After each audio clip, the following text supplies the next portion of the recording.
Hello दोस्तों, मैं हूं नीरज कुमार। आप देख रहे हैं ज्ञान बिंदु साइंस क्लासेस। आज मैं आप लोग के लिए लेकर आया हूं राइबोसोम। राइबोसोम क्या है? आज हम लोग डिटेल से राइबोसोम के बारे में पढ़ेंगे। तो चलिए स्टार्ट करते हैं। देखिए ये दोस्तों स्टूडेंट, ये क्या है? कोशिका है। क्या है? जंतु कोशिका है। जंतु कोशिका है।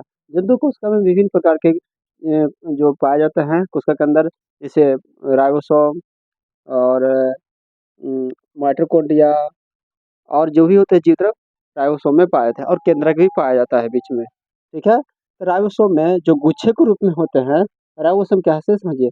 जो केंद्र कोशिका के अंदर जो गुच्छे के रूप में पाए जाते हैं वही क्या होता है? राइबोसोम होते हैं। क्या होता है? राइबोसोम होता है। आप यहाँ पे देख रहे हैं कि यहाँ पे क्या है? गुच्छे के रूप में है। ये क्या है? ये सभी क्या है? राइबोसोम है। ये सभी क्या है? राइबोसोम है। ठीक है। तो जो गुच्छे के रूप में जो राइबोसोम होते हैं उसको क्या बोलते हैं? पॉलीसोम बोलते हैं। क्या बोलेंगे? पॉलीसोम बोलेंगे। जो गुच्छे के रूप में जो कोशिका के अंदर पाया जाता है राइबोसोम, उसको क्या बोलेंगे? राइबोसोम पाया जाता है। राइबोसोम दो प्रकार का होता है, एक होता है चिकनी राइबोसोम, एक होता है खुरदरी राइबोसोम। चिकनी राइबोसोम और खुरदरी राइबोसोम। चलिए इतना समझ में आ गया होगा। अब हम लोग स्टार्ट करते हैं राइबोसोम।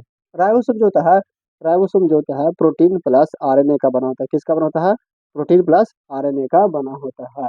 इसका खोज किसने और पहले इसका खोज जो है राइबोसोम को पहली बार किसने खोज किया था? इसका जो पहली बार खोज किया था रॉबिन्सन और ब्राउन। रॉबिन्सन और रॉबिन्सन और ब्राउन। रॉबिन्सन और ब्राउन ने रॉबिन्सन और ब्राउन ने 1953 में, कब? 1953 में, 1953 ईस्वी में पादप कोशिका के अंदर खोज किए थे।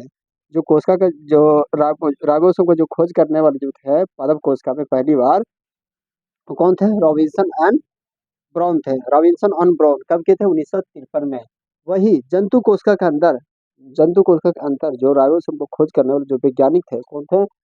GE pilot. कौन थे? GE pilot. कौन थे? जीई जीई पायलट थे। जो जंतु कोशिका के अंदर जो राइबोसोम पाया जाता है उसको जो खोज किए थे, उसको खोज किए थे या खोजकर्ता कहेंगे, वो कौन थे? जीई पायलट थे। GE pilot. अब चलिए इसका नामकरण।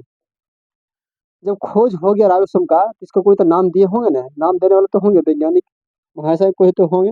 तो जो इनका जो नाम देने वाले जो वैज्ञानिक थे, रॉबर्ट थे। कौन थे? रॉबर्ट। रॉबर्ट एक वैज्ञानिक थे जो जो राइबोसोम को नाम दिए थे। अब देखिए हम लोग, यह यह जो होता है, यह राइबोसोम यह राइबोन्यूक्लिक एसिड नामक अम्ल व प्रोटीन का बना होता है। यह जो होता है ना, यह राइबोन्यूक्लिक एसिड नामक अम्ल और प्रोटीन का बना होता है। अब देखिए एक एक पॉइंट कर। राइबोसोम जो होता है, राइबोसोम या राइबोन्यूक्लिक एसिड नामक अम्ल और प्रोटीन का बना होता है। ये क्या होता है? राइबोन्यूक्लिक एसिड नामक अम्ल और प्रोटीन का बना होता है। इसका कार्य क्या है? यह प्रोटीन संश्लेषण के लिए उपयुक्त होता है। यह प्रोटीन संश्लेषण में महत्वपूर्ण भूमिका बोलता है। इसलिए हम राइबोसोम को प्रोटीन का फैक्ट्री बोलते हैं। प्रोटीन ऑफ फैक्ट्री राइबोसोम बोलते हैं। फैक्ट्री ऑफ प्रोटीन राइबोसोम बोलते हैं। यह जो होता है प्रोटीन के संश्लेषण में महत्वपूर्ण भूमिका निभाता है। कौन? राइबोसोम। इसलिए हम फैक्ट्री ऑफ प्रोटीन यानी राइबोसोम का प्रोटीन का फैक्ट्री कहते हैं। अब देखिए राइबोसोम, ये नेक्स्ट पॉइंट। राइबोसोम में केवल कोशिका द्रव ही नहीं, बल्कि जो राइबोसोम होता है उसमें कोशिका द्रव के अलावा उसमें हरित लवक, सूत्रकणिका और खुरदुरी अंत प्रदावजालिका भी मिलती है। जो राइबोसोम होते हैं, राइबोसोम के अंदर जो होते हैं वो राइबोसोम जो होते हैं उसमें कोशिका द्रव नहीं, कोशिका द्रव के अलावा हरित लवक हो गए, उसके बाद हो गए सूत्रकणिका हो गए, पॉलीसोम हो गए, खुरदुरी अंत प्रदावजालिका भी मिलती है। अब हम लोग पढ़ेंगे राइबोसोम दो प्रकार के होते हैं। राइबोसोम कितना होता है? दो प्रकार के होते हैं। एक होता है यूकैरियोटिक कोशिका और दूसरा होता है प्रोकैरियोटिक कोशिका। राइबोसोम के अंदर दो प्रकार के होते हैं, यूकैरियोटिक राइबोसोम और प्रोकैरियोटिक राइबोसोम होते हैं। अब यूकैरियोटिक के अंदर 80 इस प्रकार के राइबोसोम होते हैं। यूकैरियोटिक यूकैरियोटिक जो होते हैं राइबोसोम होते हैं, इसमें 80 इस प्रकार के राइबोसोम पाए जाते हैं। अब 80 एस प्रकार के राइबोसोम के अंतर्गत भी ये भी दो भागों में डिवाइड है। ये भी क्या है? दो भागों में डिवाइड है। एक हो गया 40 एस और दूसरा हो गया 60 एस। क्या हो गया? 60 एस, 40 एस और 60 एस हो गया। प्रोकैरियोटिक कोशिका भी होती, प्रोकैरियोटिक राइबोसोम होते हैं।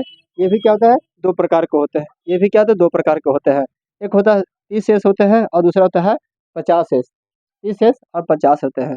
प्रोकैरियोटिक कोश का जो प्रोकैरियोटिक जो राइबोसोम होते हैं 70 इस प्रकार के राइबोसोम, कितना होता है 70 इस प्रकार के राइबोसोम होते हैं। तो आप लोग को वीडियो समझ में आ गया, राइबोसोम समझ में आ गया होगा। वीडियो को अच्छा लगा हो तो लाइक एंड सब्सक्राइब कीजिए। Thank you very much.